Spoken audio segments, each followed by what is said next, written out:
All right, we are live with YouTube. Oh my God, we're back on YouTube again. Jesus, wow. Okay. Greetings, the Geek Clan, and this is Grimlock Stonehammer. Yes, I'm wearing a cloak. I am cold. Deal with it. And don't you have enough layers? yeah. Another fat joke swinging my way. Great. Nope. You're not fat. You're fluffy. Yes, I'm fluffy. I'm stout, man. I'm stout. Well, we did have a listener on YouTube. I mean, on Facebook, but apparently they decided to go off. So I am going to be deleting the live Facebook page, but anybody who wants any of our Facebook listeners will listen in, and if they want to chime in, they can. But the actual video will be left on YouTube because I figured we can just start using our channel since we never use it. All right, so what are we talking about today, Icewing? Anything good? Oh, wait, you want me to initiate the conversation? I forgot. So, we have some things to talk about. We are going to first talk about Alita Battle Angel.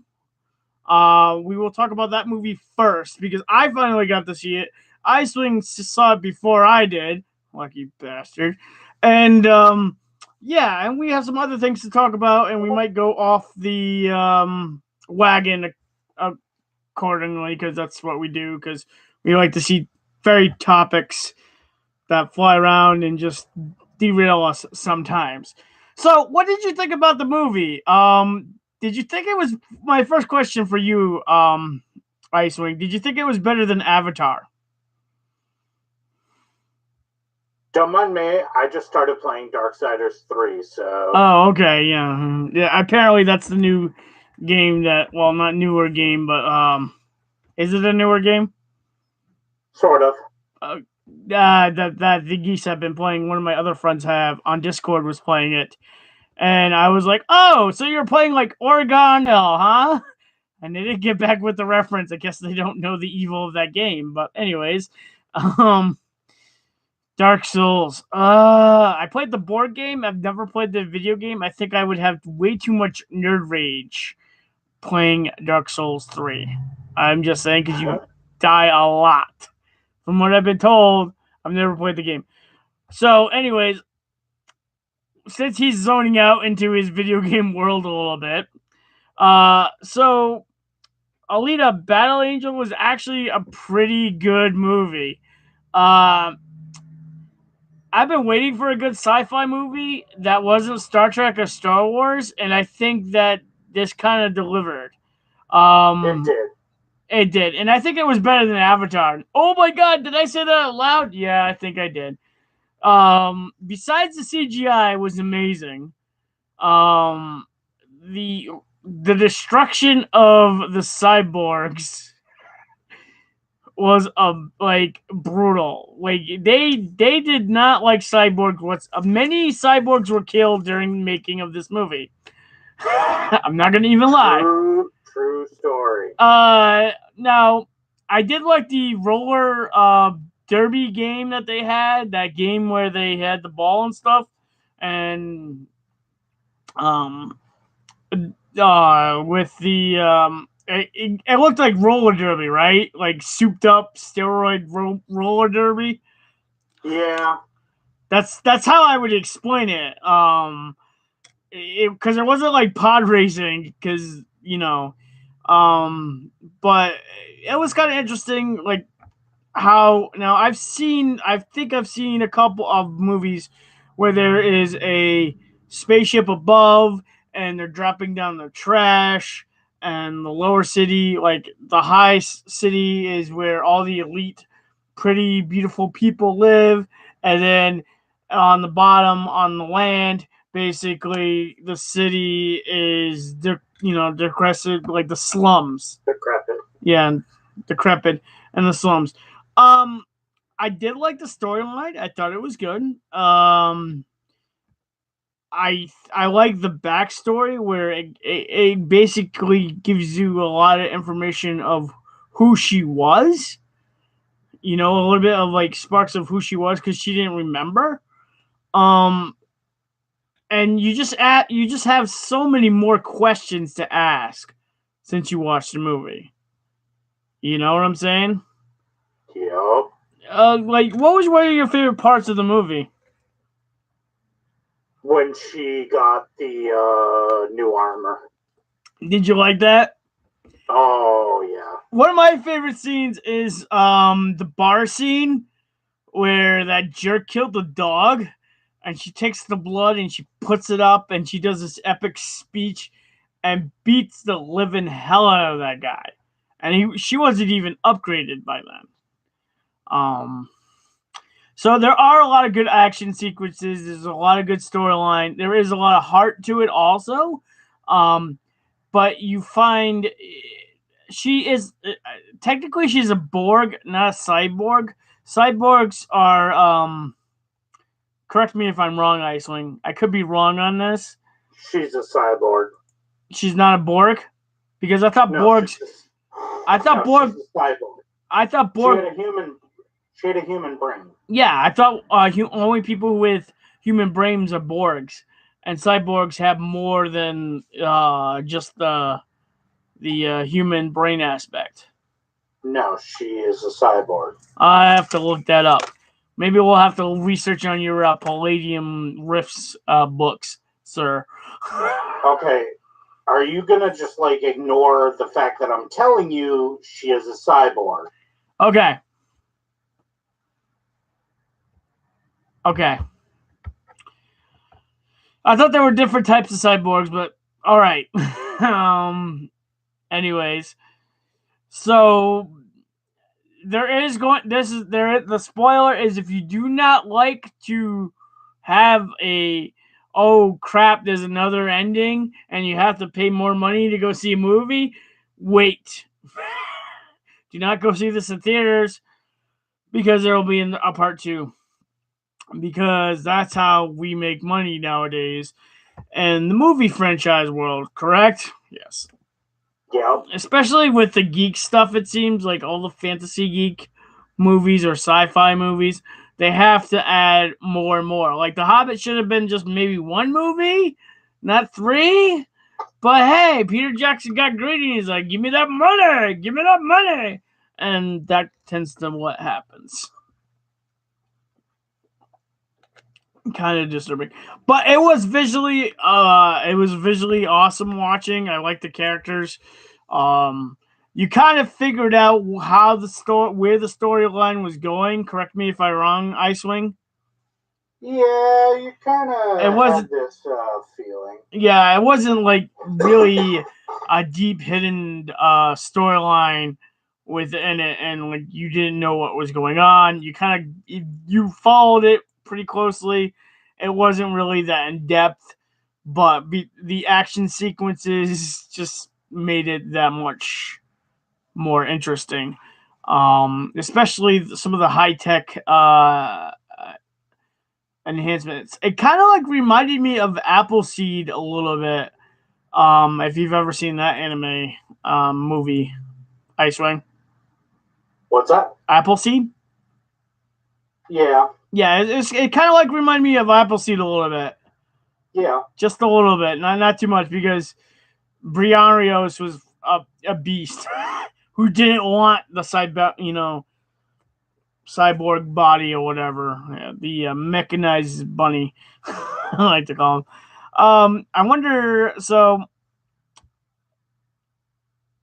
yeah, it has a lot of corporation type things into it also in the storyline, which was kind of interesting. Other than that, we're not going to give you too much detail because we want you guys to go check it out and watch it in theaters. We just told you guys the best parts that we liked. So moving on, we're going to talk about the Orville guys. And if you're listening to my voice on Facebook, and obviously you always listen to Icewing's voice, if you guys want to check us on YouTube, we are now live on YouTube, Icewing.Grim. And if not, you guys can check out the video we'll post on our Facebooks after the fact. If you really want to do that to catch the whole shebang. So, all right. So I want to talk about the 4th episode of the Orville season 2. And that was when the captain and his new love, and she convinces him to go on a trip. And and you think everything is peachy fine, and so the captain never takes a vacation ever. He's constantly busy with his job. He's very a union officer and all about the job, even though his shenanigans are interesting, to say the least. You could say that. Yeah, actually, that would be an accurate statement. Yeah, you know, the drive-by from one of the older episodes of season 2 with the drive-by. Did you do a drive-by shuttling? No. Anyways, so they go out on a cruise ship, on a vacation, because she convinces them. And when they go out to space, they get attacked by the krill, I think it is. Can you check that out? Yeah. Is it the krill? Yeah, I think so. Okay. The krill, which is the race that is highly religious, and if you are not part of that faith, they will smite you because they think they are the divine race and are justified by conquering other races and planets or whatever because it's the will of their god. We learned that in the first season. So what ends up happening is they get captured. They're gonna torture his girlfriend and blah blah blah, and he gives they ask for the union codes, and what happens after that, Icewing? She turns out to be one of them. Surprise! And it kind of and after that, the ship was attacked, and we kind of get this enemy of mine scenario, and we get to see space orcs.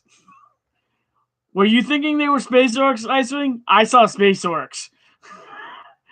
Yeah, space orcs. Space orcs! I was like, oh my god, space orcs! They do escape. They're the only ones to escape, and they land on a planet on the night side. Her race is very highly acceptable to light and may burn.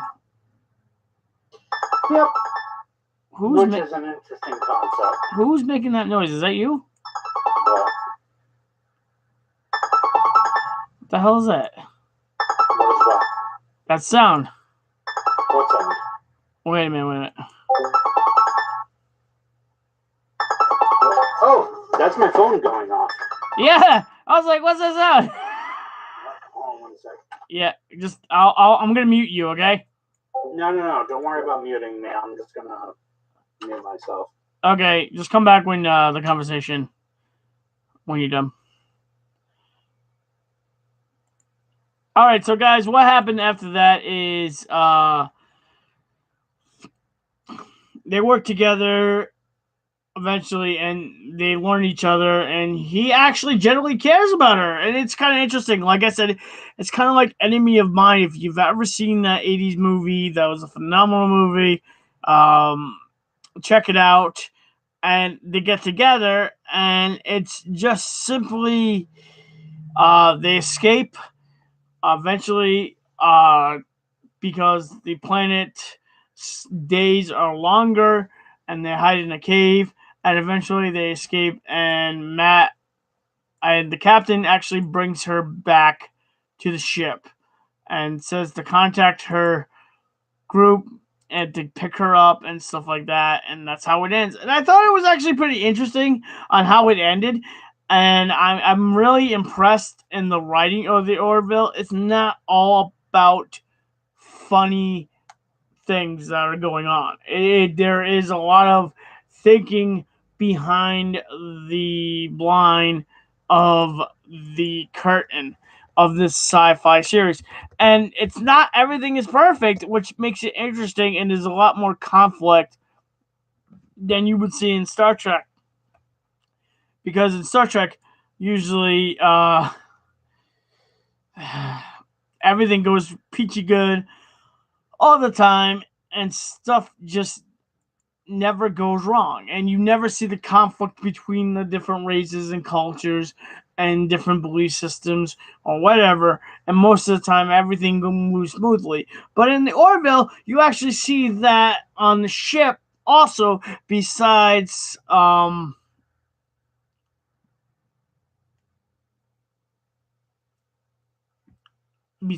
other planets. So we're gonna talk about the other episode I've seen, which I'll wait till Icewing comes back because I think he should be very interested in this. So we'll wait until he comes back. So I am going to touch on. I heard some rumors, guys. So we're gonna wait until Icewing comes back because there's 2 more episodes I want to talk to you. But Icewing is on the call right now, so we are going to talk about something else, and we are going to talk about. I heard a rumor that Mr. Kevin Smith wants to reboot the Jay Silent Bob Shenanigan series. Now I don't know how I feel about this, but everything it could be a joke. I don't know if it's true or not.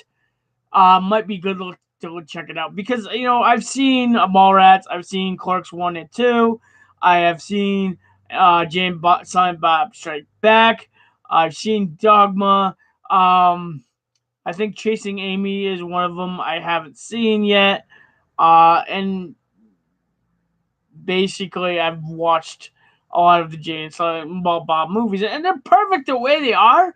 And I don't know why we would have to make a reboot now, unless he's having his daughter come out and pass the torch on, and we can have more geek shenanigans with our older counterparts.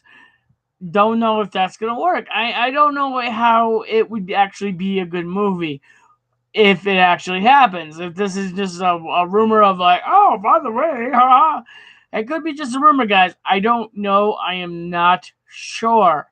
Okay, because the movie is very interesting, and it kind of like goes into a storyline, and all like basically these 2 random characters always are in the Jay and Silent Bob movies, and nothing comes back to them unless you watch Jay and Silent Bob Strike Back, where you see all the other different movie characters into one movie with Jay and Silent Bob. But that's the interesting thing about it, is you have these 2 just random characters and a different movie, and then there's another different movie which is totally different story, but these 2 characters appear and they come back and they come back and they come back. Now, maybe because they're old enough not to do this anymore, and they can't, and maybe Kevin Smith can't write a good storyline for Jay and Silent Bob anymore because they're older characters. I don't know what the situation with that is, but we shall see what happens because yeah, I want to see this. Yeah, give me the money, give me the money, give me the money, baby. As long as it's Jay and Silent Bob shenanigans, it should be all good. But if it's just going to be another stupid reboot that isn't taking any thought to it, then I am not going to be interested in watching this. Okay? Because I don't know. It just seems like something to be out there. So I'm going to take a break now, guys. I'm going to be back in a minute. So we're just going to cut the break right now. All right? Give me a minute.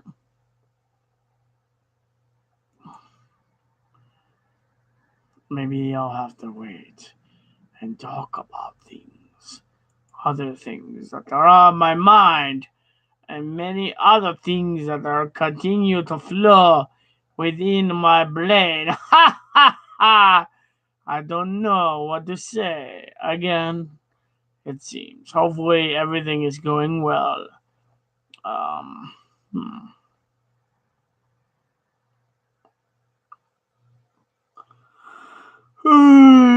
tired, and all you need is love. True story. I am just looking at random things right now. All right, so I'm gonna end this stream right now. We will come back to another one, and we'll finish the rest of it. So guys, I hopefully you enjoy your night, day. I'll talk to you guys later. This is Icewing is out, and this is me, Grimlock Stonerhammer, signing out also. So thank you for the video, guys. I will come back tonight or whatever with Icewing, and we'll finish what we were talking about.